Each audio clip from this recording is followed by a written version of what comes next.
Oke, tamu spesial malam ini adalah Bapak Menteri kita yang ganteng, Menko Info, Bapak Johnny Plate. Selamat malam, Bang. Selamat malam, Bang Hotman. Pertanyaan pertama, apa pelanggaran dan kejahatan digital yang sekarang ini di Indonesia dan bagaimana cara melindungi ini? Apa program dari Kementerian Bapak? Ya, kejahatan digital ini sudah begitu luar biasa ya. Saya itu pada saat diminta Bapak Presiden menjadi Menteri Kominfo, itu mengingatkan secara khusus terkait dengan cybercrime, ya kejahatan siber ini. Nah, di Indonesia ini kita memang sudah mempunyai banyak undang-undang terkait dengan perlindungan data, tadi disinggung tentang data ya.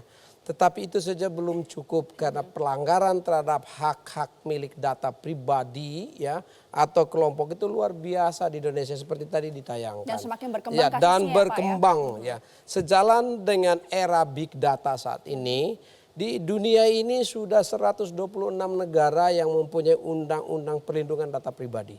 Indonesia yang belum. Nah, saya bersyukur kepada DPR yang sudah setuju bersama-sama untuk memastikan ya bahwa rencana undang-undang perlindungan data pribadi ini menjadi prioritas prolegnas tahun 2020 ya. Terima kasih untuk itu. Karena apa? Kita perlu melakukan kodifikasi aturan-aturan agar melindungi data pribadi. Ada 3 hal yang penting di situ. Yang pertama ya yang terkait dengan data yang berhubungan dengan kedaulatan dan security negara. Yang kedua yang terkait dengan pemilik data ya. Dan yang ketiga terkait dengan free flow atau pergerakan data untuk keperluan pengguna data. Nah, tidak saja untuk di dalam negeri tapi juga di tingkat internasional dan menjadi kompleks saat ini di dunia di PBB aja itu sedang diperbincangkan protokol apa yang nanti yang harus kita gunakan, model bahkan apa. Dari tingkat dunia ya, mereka juga bahkan aware di tingkat soal dunia ini ya di tingkat dunia. Ini saat ini di PBB itu bangsa-bangsa masih terpecah-pecah. Bagaimana untuk mengatur free flow of data ya sehingga itu bisa bermanfaat. Satu hal di Indonesia ya, data kita dengan penduduk yang begitu besar, pengguna internet kita saat ini 171 juta orang ya. Atau 64% dari penduduk Indonesia sebanyak 267 juta itu. Berarti begitu berkembangnya terkait dengan dunia digital dan dunia internet di Indonesia. Nah, disitulah letaknya mulai pergerakan dan perpindahan data, trafficnya data. Nah, kita perlu belajar supaya menggunakan data secara cerdas, ya, menggunakan data dengan baik, hindari penggunaan media sosial untuk hal-hal yang negatif. Jangan lagi ada itu hoax, hate speech, ya. Kebencian-kebencian ditaburkan lagi, apalagi di era post-truth saat ini ya. Itu jangan lagi, kita perlu cerdas agar data yang saat ini sudah mempunyai nilai ekonomi dan komersial yang begitu besar, yang begitu pentingnya untuk kedaulatan bangsa dan masa depan bangsa, harus kita gunakan dengan baik untuk data-data perorangan itu bisa dilindungi melalui payung hukum yang memadai. Pak, sebetulnya data perorangan itu nanti RU itu bakal sangat meluas. Sampai data saya di puskesmas, data saya di bank, saya lagi bayar kredit card di bar juga, data pribadi ada. Itu bakal dicakup nanti dilindungi. Nah, seluruh data terkait dengan pribadi ya itu akan dilindungi. Dan akan mengarah sanksi pidana. Dan di situ satu ya perbaikan penyesuaian data pribadi diberi kesempatan kepada kita. Perlindungan terhadap hak data pribadi diberikan. Setiap kali penggunaan data harus ada persetujuan dari pemilik data. Dan arahnya akan pidana kalau dilanggar. Dan arahnya akan pidana atau secara perdata ya penggunaannya menjadi tidak berlaku. Nah, waduh, tepuk tangan tidak dong. berlaku. Ini kapan Jadi begitu akan pentingnya. ini? Nah, yang lebih penting lagi ini kan terkait dengan data rakyat di dalam negeri ya. Yang lebih penting lagi apa? Terkait dengan pergerakan data lintas batas negara. Nah, jangan sampai data-data milik bangsa Indonesia, milik rakyat Indonesia digunakan secara salah untuk kepentingan bangsa lain. Waduh, bahaya banget. Nah, kita harus jaga betul-betul. Nah, untuk itu kita perlu ya memastikan ada pembicaraan di tingkat multilateral, bagaimana protokol perpindahan data di tingkat ASEAN aja ini regional. sudah dimulai belum, ya, Pak? sudah dimulai ya. Di tingkat ASEAN juga perlu ada protokol perpindahan data dan antar negara. Termasuk kemarin itu ada KTP orang susah dipakai untuk beli mobil Lamborghini. Apalagi Biar nggak bayar KTP pajak. dipakai seperti begitu, itu data pribadi Ya. yang disalahgunakan, ya itu pidana itu. Ya. Nah, tidak saja dalam negeri, dia lintas negara juga. Nah, makanya secara bilateral mesti kita juga buat perjanjian, ya, yang memastikan ada resiprokal. Kalau data boleh kirim ke sana, kita juga boleh dikirimin data ke sini. Sehingga data nanti secara komersial bermanfaat bagi bangsa kita, bagi rakyat kita dan masa depan negara, tetapi bagi orang per orang terlindungi. Tapi dengan baik. Bapak masih harus menunggu undang-undang. Nah, di Indonesia ini sudah ada yang tersebar ya, Ya. di berbagai undang-undang, tetapi belum dikompilasi Jadi dan belum dikodifikasi dikodifikasi ya menjadi satu undang-undang yang kuat yang ya secara internasional ada benchmarknya. Ya, kita saat ini di dunia itu perlindungan data disebut dengan GDPR, General Data Protection Regulations ya. Kita menggunakan salah satu benchmarknya adalah GDPR Uni Eropa. Ya, itu yang Oke. akan kita pakai. Tentu Bang Hotman ini sudah membacanya. Hanya kebetulan ada penyesuaian-penyesuaian terakhir setelah saya kembali dari rapat di PBB ya. Ada penyesuaian-penyesuaian terakhir dan saat ini sudah ada di kantor presiden. Mudah-mudahan sebentar lagi bisa sampai di Senayan dan Oke, kita memastikan selesai. nanti kita akan satu tanya lagi juga. aja, dikit aja ya. Apa? Pada saat nanti dibicarakan di Senayan, Kasih tentu catatan. kita minta Ha-ha. untuk partisipasi publik yang kuat, yang aktif, agar undang-undang kita itu nanti menjadi lengkap. Iya. Jangan sampai sudah jadi undang-undang minta. Seperti RUU KUH pidana. Nah, minta dibikin Oke, lagi nanti kita juga yang akan namanya tanya perpu. Jangan ke anggota sampai. Komisi 1 DPR ada Mas Farhan. Kita akan ngobrol ya Bang Akang dia sekarang. Kang Farhan usai jeda pariwara berikut ini tetaplah bersama kami di Hot Room Metro TV.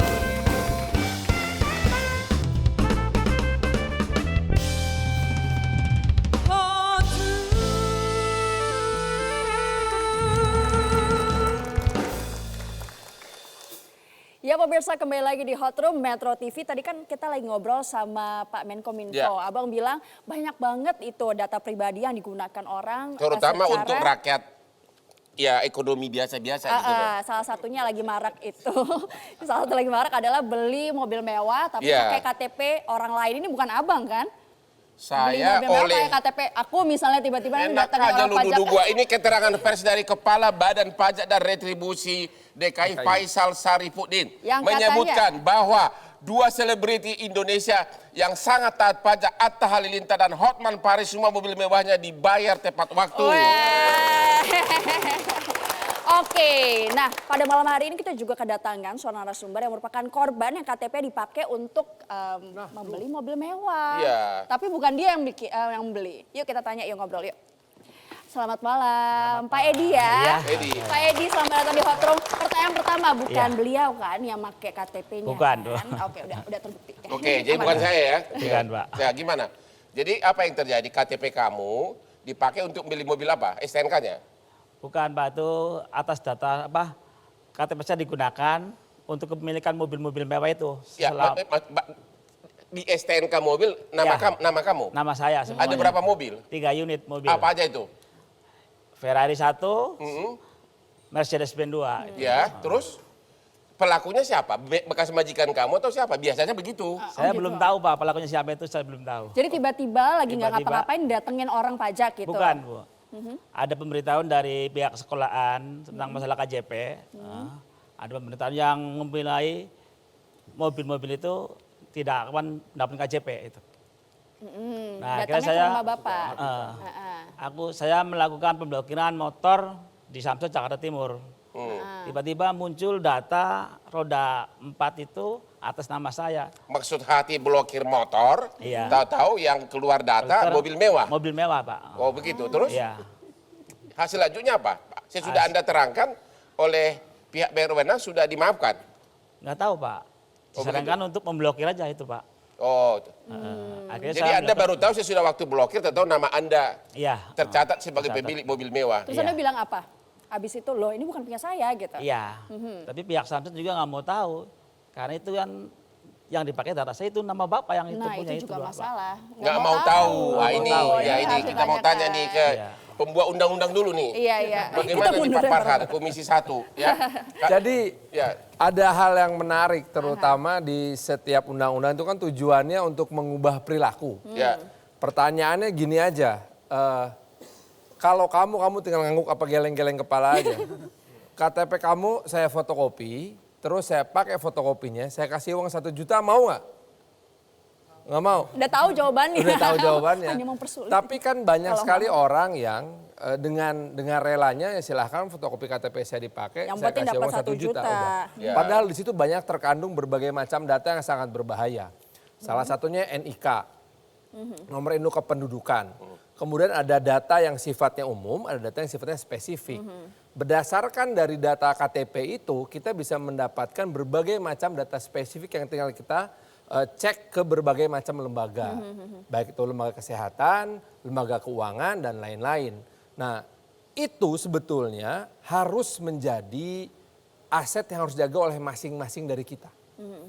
Undang-undang RUU PDP ini yang diusung oleh pemerintah, Pak Menteri yang mendorong betul, memastikan kita juga itu bisa kita manfaatkan, adalah harus mengubah perilaku kita sebagai pemilik data. Karena pemilik data adalah kita sendiri. Jadi ini literasi digital juga di dalam Betul. undang-undang ya. Walaupun kadang-kadang kita pun melakukannya dengan rela hati. Siapa yang tidak rela memberikan berbagai macam datanya untuk bisa langsung main game, PUBG misalnya ya kan, main PUBG nih anak, datanya main kasih aja. Kemudian supaya buru-buru bisa upload foto di Instagram, maka Ya udah deh, ketika kasih deh. ada syarat dan ketentuan, pokoknya kalau Anda klik yes berarti Anda setuju. Wah yes deh cepetan. Yang Tapi penting saya kalau RUU perlindungan data pribadi ini diberlakukan, sepertinya cakupannya akan terluas dalam seluruh perundang-undangan karena ada definisi pengendali data pribadi. Betul. Jadi pengendali data pribadi ini akan mencakup luas. Misalnya saya berobat ke puskesmas, saya kasih data pribadi. Ya. Berarti puskesmasnya juga pengendali. Pengendali. Saya bayar minuman di bar, pakai kredit card, pengendali juga. Kalau Ya. kita di Dan lobby, semua kena pidana kalau membocorkan. kalau membocorkan iya. Ah, Jadi gua gini. pindah saya jadi pengacara pidana begitu undang-undang keluar.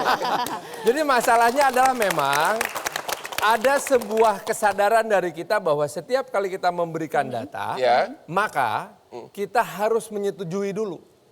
Nah, undang-undang nanti akan mengatur bersama dengan peraturan pemerintah di bawahnya untuk menstandarkan yang namanya konsen tersebut. Ya. Syarat dan ketentuan harus standar. Jadi kita sudah hafal rata-rata. Bahwa ketika kita klik iya, maka, nah tetapi itu kan dari sisi pemilik data. Dari sisi pengendali data, artinya lembaga kesehatan, Ya. lembaga keuangan atau apapun, ada ketentuan juga yang sangat ketat. Oke. Jadi tidak boleh menggunakan data tersebut di luar maksud yang sangat spesifik.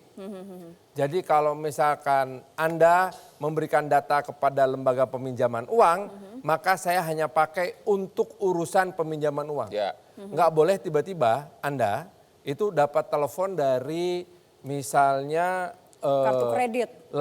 kartu kredit masih peminjaman Oke. uang lah. Layanan beli motor murah atau promo beli baju murah gitu. Nah itu nggak boleh. Itu akan dipidana nantinya Betul. ya. Apalagi kalau sampai ke level yang lebih berbahaya adalah ada namanya algoritma big data. Ketika kita semua sudah masuk dalam sebuah big data, algoritma kita yang tidak dikendalikan ini akan bisa digunakan oleh berbagai macam. Oke.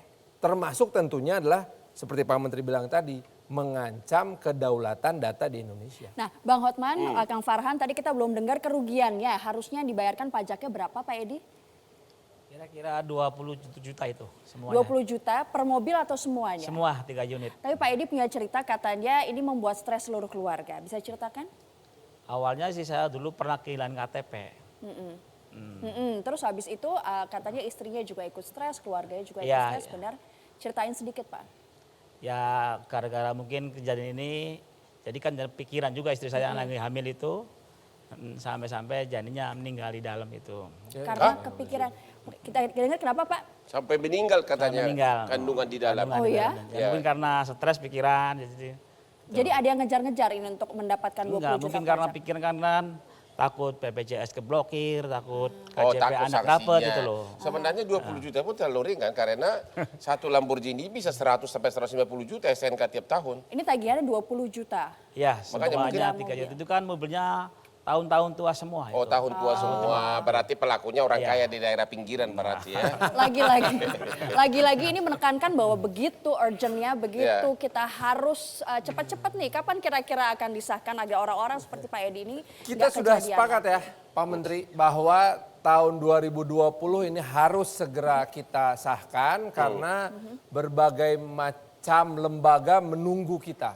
Ya. Kita ini satu-satunya negara di antara sekian banyak negara yang belum punya standar kepatuhan hukum untuk pengendalian data pribadi. Termasuk sekarang ini pinjaman online.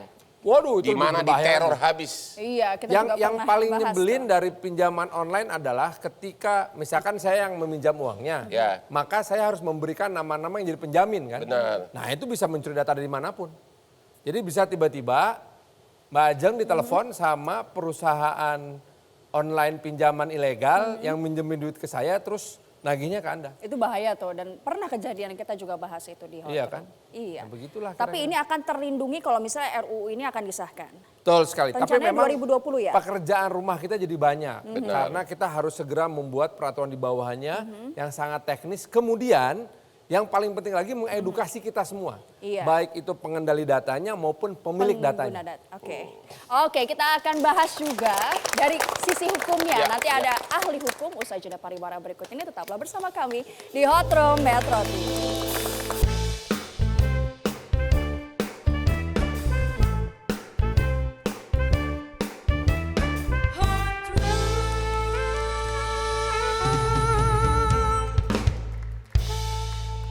Diam aja bang, kenapa? Diam aja, lemes kayaknya nih.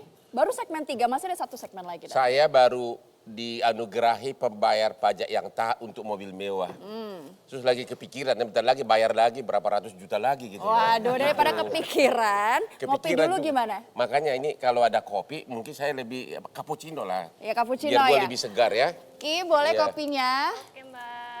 Nah, kita lanjut lagi. Tadi Ya. kan ini baru satu kasus Baru yang satu kita kasus. dengar dan ini impactnya juga besar banget Benar. ternyata kan. Dan sebegitu urgentnya buat Abang. Menurut Abang gimana sebagai ahli hukum juga? Sangat mendesak sekali, terutama nanti kita akan tanya kepada ahli pidana, ya, yang sekarang ini pinjaman online udah sangat serius akibat hukumnya, itu udah sangat serius. Bahkan FR pribadi kita pun bisa dibocorin. Apa? Nggak boleh. Apa? FR apa sih Bang? Ya, bahasa Batak itu. Oke. Ah, udah minum dulu ah. Ah, Kopi dulu Bang. Terima Top kasih. cappuccino. Kesukaan Abang ini. Ini gimana Bang? Kopinya Bang. top cappuccino enak. Iya Bang. Ini namanya top cappuccino dengan milky foam yang lebih tebal dan ada taburan crunchy choco meltnya juga. Pantas enak Pantas banget. Enak ya Langsung Bang ya. habis tuh. Sabar, Waduh, Bang. Abang langsung Jangan- habis tuh Bang. Aduh, Tambah lagi Bang. ya pasti nambah deh. Siap, ya. masih Yang Ini lagi gini. nih ya, Ya. thank Oke. you. Lanjut Bang, kita ngobrol sama siapa? Kita Pak langsung Jamin ngobrol. Ginting, ahli hukum pidana. Kalau data pribadi disalahgunakan, misalnya dipalsukan kredit card, udah jelas pidana. Tapi kalau misalnya hanya sekedar membocorkan, misalnya nih, si cewek yang cantik misalnya habis aborsi di rumah sakit, terus medical recordnya dibocorkan ke publik, ya itu pidana bukan? Dibocorkan oleh si suster misalnya, Ya, membocorkan tok itu pidana bukan? konteksnya kalau kita lihat undang-undang kita memang tidak mengakomodir sampai sana. Tidak apa? Khususnya tidak mengakomodir hukum pidana. Dia hanya mengakomodir untuk tindakan ganti rugi secara keperdataan. Jadi itu yang seperti itu belum pidana. Kalau undang TE memang tidak ada mengatur Oke, tentang dan pidana terhadap- diharapkan dengan Anda setuju nanti dengan RUU ini itu menjadi pidana, setuju nggak? Jadi konteksnya begini Bang, kalau kita melihat kekosongan hukum tentu ada terobosan hukum yang harus diambil sehubungan dengan permasalahan seperti ini. Ya. Nah, kita ketahui contohnya pencurian. Pencurian itu kan ada satu perpindahan benda yang diambil yang tidak mempunyai hak ke tempat lain. Tetapi sekarang kan sudah ada konteks yang lebih luas, extended, penafsirannya extended, perluasan makna tentang pencurian itu sendiri, termasuk dalam pencurian data itu, Bang. Jadi konteksnya sekarang tidak hanya barangnya pindah, barangnya tetap di situ, tetapi yang didapatkan adalah manfaat dan kegunaan barang tersebut. Jadi kalau orang mengambil barang yang bukan miliknya dan dia mendapatkan manfaat dari barang tersebut, walaupun barangnya tidak berpindah, itu dapat dikategorikan sebagai suatu tindak pidana, Bang. Contoh misalnya Ya.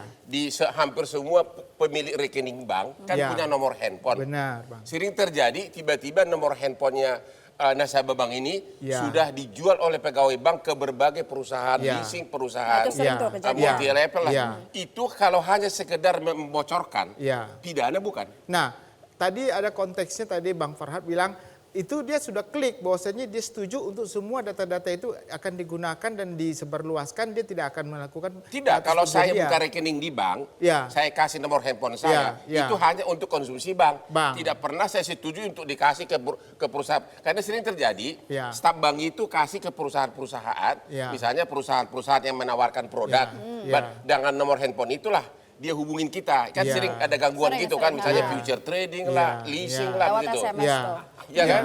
Iya. Apakah itu pidana atau tidak? Nah. Kalau hanya sekedar membocorkan data pribadi. Ya. Belum ada impactnya Maksud saya nih. ini sebagai masukan kepada Pak Ya, Menteri. kalau dalam kalau konteks- memang itu belum pidana, agar dipidana. Itu maksud UTI saya. sendiri tidak mengatur itu sebagai suatu perbuatan pidana. Jadi hari Itu ini belum pidana? Belum, itu Oke. masih perbuatan ganti rugi yang bisa diajukan gugatan ganti rugi. Kalau ada ganti rugi. Kalau ada itu kerugian. harus mengakibatkan dibuktikan. kerugian tentunya bagi abang karena merasa dirugikan karena tidak atas persetujuan kan begitu kan. Ya kalau nomor handphone doang dibocorin itu bisa menguntungkan, bisa merugikan. Kalau sales Ya. yang telepon itu wanita cantik malah menguntungkan. Ya, itu dia masalahnya. Oke, nah sebenarnya kalau tadi kita dengar dari Mas Farhan gimana Ya. sih konsep perlindungan data pribadi yang ideal. Nah dari Ya. ahli hukum sendiri seperti apa Gimana? konsepnya? Sebaiknya apakah semua setiap oleh pengendali data, pemegang data dari Ya. mulai rumah sakit, Ya. restoran, bank, setiap dibocorkan apakah Bapak sebagai ahli hukum setuju Ya. itu harus ada sanksi pidana? Nah, konteksnya begini, Bang. Konteksnya semua data yang bukan milik orang tersebut dan bukan berdasarkan persetujuan orang tersebut tidak boleh disebarkan dengan alasan apapun Itu dan bentuk dasarnya udah apapun. jelas Itu berarti. dasarnya. Dan kalau mengakibatkan kerugian bagi orang tersebut ada dua implikasinya. Apakah gugatan keperdataan sebagai bentuk kerugiannya atau pidana. Nah, pertanyaan Abang tadi, apakah ini layak untuk dipidanakan Agar atau tidak? Kan begitu diwujudkan kan? dalam undang-undang RUU. itu maksud Ya, saya. saya kira semua kita sudah setuju di Universal Declaration mengenai tentang cybercrime itu sudah dianggap suatu kejahatan, Bang. Jadi konteksnya itu kejahatan. Karena apa? Karena bisa saja perbuatan itu mengakibatkan chaos dan merusak sistem ketertiban umum yang ada dalam suatu masyarakat. Dalam konteks pidana itu menyangkut tentang ketertiban. Jadi konteksnya ada ketertiban. Jadi lintas transaksi itu yang mengakibatkan kerugian itu bisa membuat itu kejahatan chaos itu di dalam lintas transaksi itu sendiri. Contoh berikutnya, KTP dia dipinjam untuk beli di STNK, Ya. itu pidana bukan? Nah, konteksnya begini. Kalau KTP yang digunakan, bentuknya apa? Apakah itu sebagai bentuk pencurian, yang melapor adalah Bapak. Tapi kalau itu penipuan, yang melapor adalah orang yang digunakan KTP itu. Contohnya dia beli mobil. Penjual mobilnya merasa tertipu karena itu bukan identitas dia. Tapi kan penjualnya senang duitnya dapat, di mana Yang penting ruginya? duitnya ya. KTP dia aslinya ada, cuma fotokopinya dipakai untuk beli mobil mewah. Ya, nanti kan masalah pajak kan tentu penjualnya dipermasalahkan. Kenapa Anda menjual kepada orang yang memang Anda tidak ketahui Tapi dia hanya punya aslinya. sekedar memakai fotokopi KTP untuk Beli dicantumkan mobil. dalam STNK, apakah itu perbuatan pidana atau bukan? Kalau sekedar untuk itu, kalau dia tadi masalah pencuriannya kena, Bang. Dia mengambil Fotokopinya aja, KTP aslinya di kantong dia, fotokopinya aja yang dipakai nama dia. Itu pidana atau bukan? Jadi nggak dicuri KTP aslinya. Ya, kalau menggunakan mengakibatkan kerugian tadi di UTI saya bilang itu bukan pidana, itu Jadi perdata? Perdata kerugian. Jadi masuknya ke perdata. Berarti termasuk juga ini harus di-cover di undang-undang ini, Harusnya sudah di-cover. Kita alasannya. dengar apa Itu kata Pak sebagai suatu Menteri sekarang ini banyak Ya, sekali gimana Pak keluhan, Menteri? problemnya juga banyak. Apakah seperti pemakaian KTP untuk beli mobil mewah segera diatur juga bagian dari RUU undang-undang ini? Saya RUU. kira ini termasuk yang harus dibicarakan ya terkait dengan sanksi ini. Karena dua-duanya perlu diberlakukan. Baik pidana maupun perdata. Tergantung kepentingan kita bagaimana. Ini pentahapan. Kalau di dalam negeri ya ditetapkan sebagai pidana mungkin orang takut. Karena bisa ditangkap. Tapi kalau lintas negara, data ini udah lintas negara, antar negara. Maka kita nggak bisa menangkap orangnya. Orangnya happy-happy aja. Ya. Maka kombinasi antara ya pidana dan perdata itu perlu dipertimbangkan betul-betul. Karena memang tren sanksi saat ini juga trennya ke tren perdata.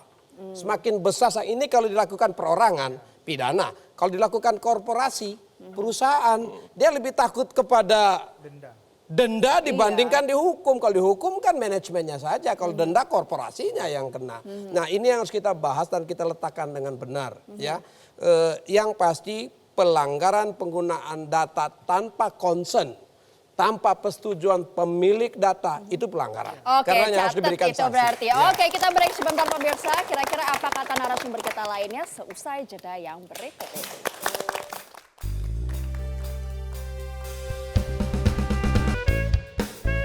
I want something just like this.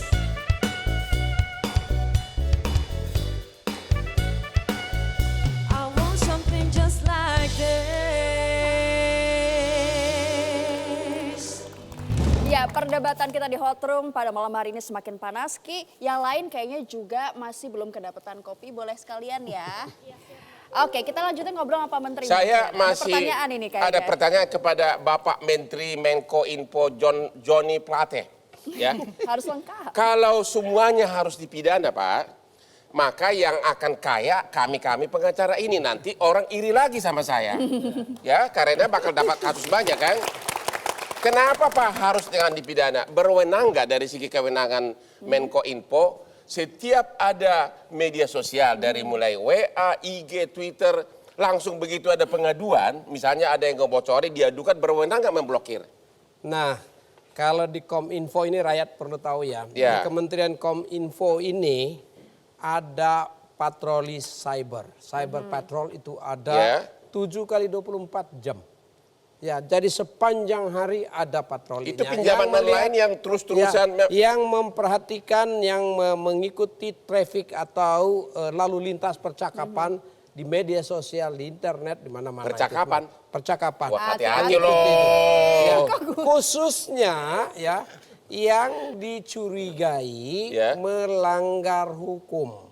Nah, harus dicatat itu pasti ada permintaan dari law enforcement, dari lembaga-lembaga hukum Aduh, untuk mengikuti itu. Sayang banget nih polisi ya. yang nggak ada malam hari ini dan diundang nggak bisa. Tetapi ya Kominfo sendiri kan bukan law enforcement.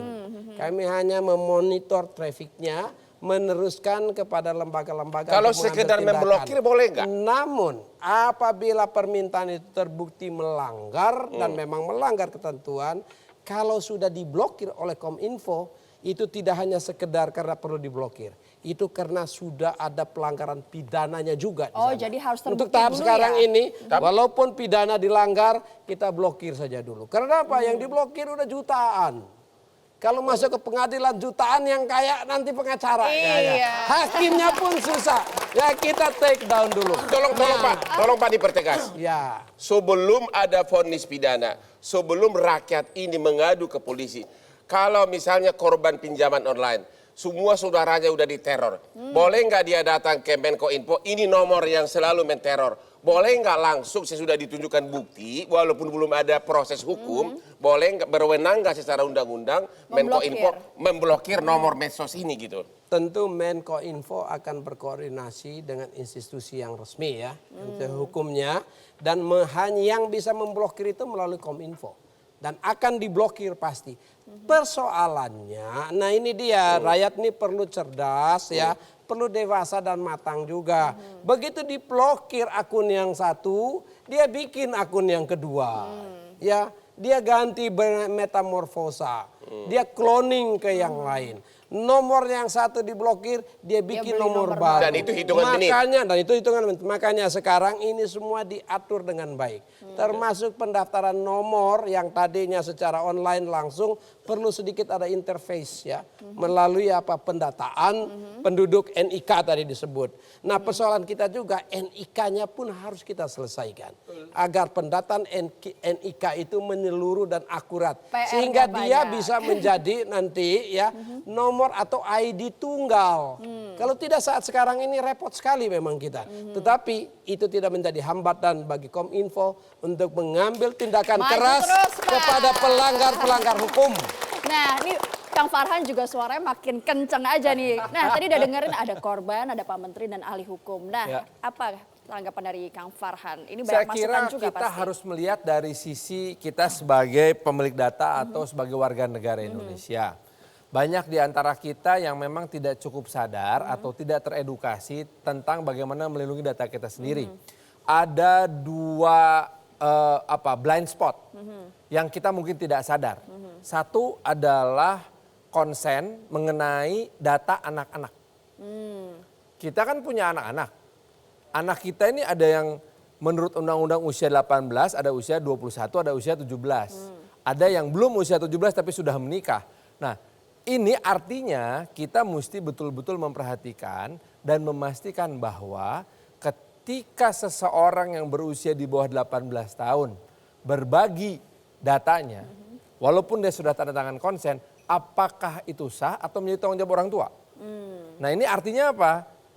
Edukasi perlindungan data pribadi harus sudah masuk ke level keluarga. Jadi dari keluarga juga harus sudah ditanamkan Betul. ya. Artinya bapak-bapak, ibu-ibu yang sangat senang bersosial media, hati-hati maksain diri bikin akun buat anaknya. Hanya karena anaknya lucu. Belum tentu itu sah secara legal nanti. Karena itu nanti akan bisa menimbulkan tuntutan perdata. Gitu. Nah, yang kedua yang juga menjadi blind spot kita adalah seperti yang disebutkan tadi oleh Pak Ginting, yaitu case by case untuk urusan apabila saya menggunakan mempersilahkan data saya dipakai terus dipakai buat yang lain, atau contohnya begini. Saya minta data nomor telepon Ajeng dari Bang Hotman. Boleh nggak? Atau perlu konsen dari Ajeng? Sebaiknya pakai konsen. Saya harus Berarti tahu sekarang kan. hubungan pribadi jadi semuanya mesti tanda tangan dong. Repot sekali ya. Repot Itu ya. dia, itu dia, Nah, itu dia konsen. itu dia bahayanya. Itu dia bahayanya kalau perumusan RUU itu tidak benar-benar jelas. Karena Betul. makanya saya bilang tadi, seolah-olah pengendali data itu sampai siapapun bisa kena Iya. sanksi pidana. Saya baca undang-undangnya, saya bilang, wah, seluruh orang bisa kena pidana nih. Iya, itu Karena yang bahaya. dimaksud pengendali data adalah orang yang memegang data orang lain. Betul. Nah, itu bagaimana? Nanti Jadi rencananya bagaimana? artinya gini, artinya kita harus betul-betul mendefinisikan siapa yang namanya pengendali data ini. Benar. Dan Dan apa data data apa pribadi. tersebut gitu. Karena kalau misalkan data dari nomor telepon Bang Hotman ada di nomor handphone saya, apakah artinya saya pengendali data dari Bang Hotman? Saya bilang, saya bisa mengatakan tidak. Kenapa? Orang saya dapat dikasih kok Bang Hotman langsung.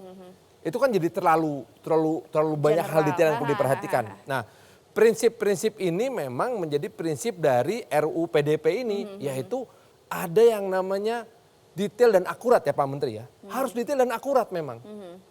Jadi artinya apa? Artinya pemilik data dan pengendali data ini harus merupakan individu atau badan hukum yang sangat mengerti konsekuensinya.